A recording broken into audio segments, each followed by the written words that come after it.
Hello folks, welcome to Legacy IAS Academy. In this video, we will be discussing a current affair topic presented to you by your faculty, Sushma K. So what is the topic that we will be discussing today? India-China direct flights to finally take off. Now we will be seeing as to why is it relevant to your UPSC and why is it news. More specifically, this is important for your GS paper 2 and GS paper 3 with respect to your IR and your trade. Understanding? Look at this. The Chinese ambassador has also pointed out that both President Xi Jinping and Prime Minister Narendra Modi made important consensus to develop good relationships between India and China. What is the background of it, and for this to happen, where is the obstacle? We will be discussing all of this in the course of the video. Look at this.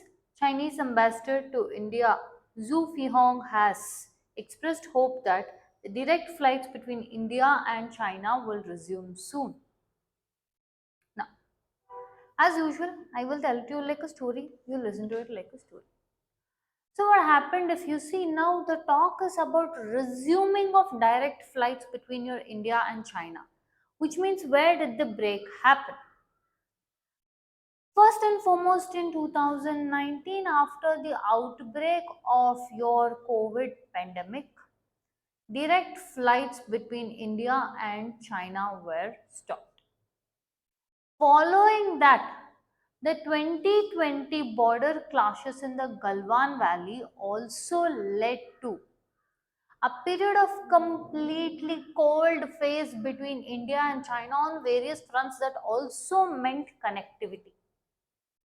See, when we see, now we would be thinking, yes, this is all about a few things of flights. So what if direct flights are not there? See, it is not just about flights, it is also about connectivity and also the message that we are spreading to both the nations. People to people communication, people to people link is the first place for cementing any relationship. Tourism, trade, travel, economy, all of this are interrelated to each other. And with this, especially after your Galwan Valley clashes, the phase had become in such a manner that it was completely iced up, cold. So much so that, if you have a place which is completely covered with snow and you have to clear the path, what is the first thing that you will do? You will thaw out the ice. This thawing out of ice started in your 2024. Understanding, this is when it was like, yes, we have to bring in or we have to re-establish relationships between India and China. This started happening in 2024. One major question is, why 2024 suddenly this change started? Why did both sides realize that is India and China realize that they need to have a ties? 2025 also 4 years of completely cold phase, and now they want to establish normalcy will bring in a question why. This is where the changes started happening with respect to international aspects also. See, with respect to India and China thawing out the ice, there was some other element also. First and foremost in the list is your US presidential elections. Your US presidential elections led to the second term of US President Donald Trump. Now we have all been seeing what the changes USA is making with respect to anti-immigration, with respect to putting reciprocal taxes, with respect to protectionist tendency, protecting America's interests over others. At the same point of time, USA wants to be a protectionist country as well as a global hegemon. Both of this cannot sit together. Both of this will not function very well. But this is what your US is trying to do. In this process, US sought its trade war with China. See, it is no doubt that China is the manufacturing hub for the entire world. And also there are severe rates of unemployment in your USA. So USA is trying to bring manufacturing sector back into USA, which is not going to happen that easily. If not, I'm going to impose taxes. So at least through that way, let economy come into my country. So this fueled to what? A trade war between USA and China. This second term of US President Donald Trump coming up with trade war between your USA and China is not something out of the blue or unheard of. Even in the first term of US President Donald Trump, there was trade war between USA and China. But one thing here we have to observe is in the first term of US President Donald Trump, the trade war between USA and China benefited India to an extent. Understanding? If he didn't want the destination to be as China, the second favorable destination was your India. This was in the first term. The second term also slightly the speculations were that yes, this might, the trade war between USA and China might benefit India. But the second term of US President Donald Trump turned so much so that he started putting reciprocal tax on every country that has a trade relationship with USA. So much so that he slapped reciprocal taxes on everyone and even called it as the big liberation day. Alongside this, he has even noted calling India as the king of taxes. That is one side. Another thing with respect to the USA is now both China and India are suffering because of the politics of your USA. So your China now took this opportune moment and told that India and China are the two most fast growing economies. India represents the voice of global south. If these two countries align together, then that would be better for them in combating your USA. So what your China tried to do? It tried to bring back diplomatic normalcy or re-establish relationships. This is where China is known to be telling that it is the dance of the dragon and the elephant. For which your Indian diplomats, yes, Jayanagara, our external affairs minister, they have held our stance in the perfect way, if we have to put it. See, if China wants to establish relationships with India, then it has to realize that India doesn't respond to you taking away our borders, you not recognizing our territorial sovereign integrity, and then you tell that we have to have normalcy. No, we can never go back to that normalcy because this is the new thing. New normalcy has to be accepted, for which China has to first accept the territorial sovereignty of India. And for this, China even contracted by telling we should not let this border issues come in between our diplomacy. If you want to establish relationship with us, then you have to make sure you also come somewhere eye to eye with us. Yes. So and also a recent BRICS summit brought in, that is your Brazil, Russia, India, China, South Africa, all of this also brought a considerable step in trying to establish normalcy between India and China. Okay. So what did it happen? They decided that we will resume with the non-stop flights. That is, what do you mean by non-stop flights? Look at this. No intermediate stops. Directly you will go reach the designated airport. Whereas when you say direct flights, you may have certain changes also. So before this pandemic, before Galwan Valley clashes, your India and China used to have every week connecting city non-stop flights from Beijing, Shanghai, Guangzhou, Kunming with New Delhi, Mumbai and Kolkata. Understanding? Look at the statements from your Chinese ambassador to India, Yu Feihong. China and India have been long civilizations. We have so close cultural and historical interaction, so why shouldn't we have good relations in the coming years? Of course, a lot of work needs to be done by both sides, not only by the governments but also think tanks, students, and universities.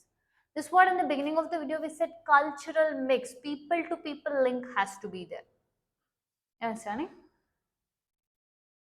So we started, remember I told you, the ice was built up, the ice mound was built up for the past 4 years from 2019 to 2024. We have to thaw the ice, we have to remove that ice to make sure that we can use that path. That started with the border disengagement agreement. It started in almost October 2024 period of time. Now, for that, our civil aviation ministry and our counterpart in China have also had one round of meeting. So this is the present situation with regard to this resuming of flights. That is, we've had one round of meetings. Now, if at all we have this direct connectivity which will resume between India and China, means what will be the benefits from that? Or why is it most important? First and foremost, it will improve bilateral engagement and diplomacy. What do I mean by that? See, first and foremost, we have something called as Mansarovar Yatra, where pilgrims will move in, people-to-people link will start happening, tourism will increase, trade will increase. At the same point of time, this will lead to high-level dialogues, visa facilitation, journalist exchange, pilgrimages visit. So this will put in almost like good brownie points coming on both sides in trying to establish a or a return of diplomacy or into your normalcy. Second thing is with respect to your economic and trade impacts. Look at this. The air connectivity is going to boost business travel, tourism, and bilateral trade, which is now at moving 138.5 billion, and also people to people linkages. This will reduce the trade friction, and also one main thing is China, despite the fact that China wants to build a good relationship with India, but it is still making sure that it doesn't want to let India to be converted into a manufacturing hub.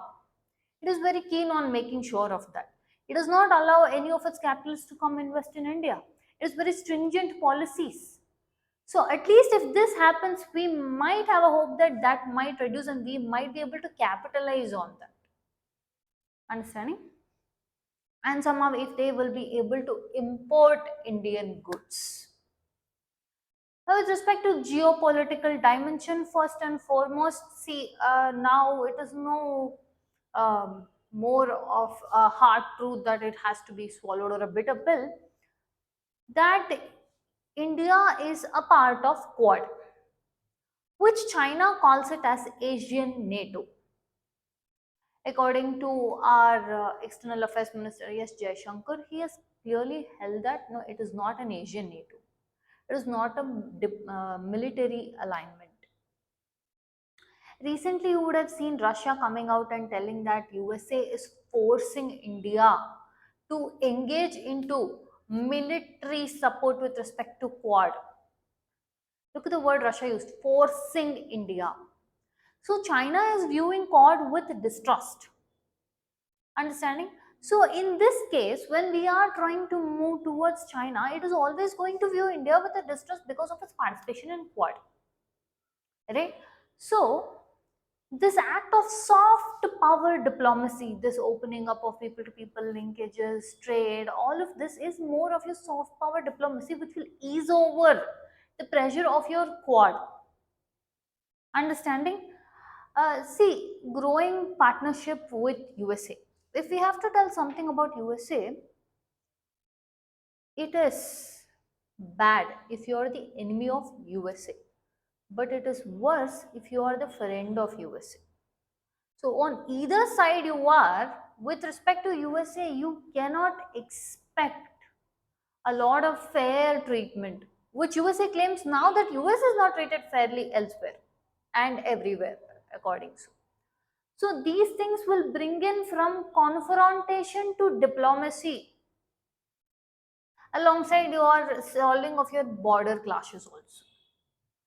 So we were on the step, okay. So we have established by now that this resumption of light connectivity is going to be beneficial for India and China diplomacy relations, etc. So I also told you we started thawing of the ice also. Where did the block come in? That came in the form of when your Pakistan conducted Pahalgam terror attack in Indian soil and India counteracted with Operation Sindoor. A lot of intel has been received stating that your China tried to provide help to Pakistan through its satellites. It tried to provide information, it tried to provide much more essential things to favor Pakistan. So this became a roadblock in the relationship. And another thing with respect to your China and India diplomacy is Pakistan, see, alongside now with the pausing of Indus Water Treaty, Pakistan wants to use China to do the same thing with respect to your Brahmaputra. We've done a separate video on that itself in link says, do check that out. And ecological water sharing conflicts have already been there with respect to your Yarlang Sangpur Brahmaputra dams with regarding to your China and India, especially that concerns with our states of Assam and Arunachal Pradesh. Coupled with this, the political commitment they have held that yes, we will resume flights and everything, but they have not had any fixed launch date. So they are very much cautious and they are trying to implement this in a very phased manner. So, especially after this Pahalgam terror attack, Operation Sindoor, and China's aid and alliance to Pakistan is again acting as a roadblock and thawing of the ice that was established in year 2024. Understanding? With this, we come to the end of the content. If you like our content, subscribe to our channel, hit the like button, share it along with your friends. Thank you.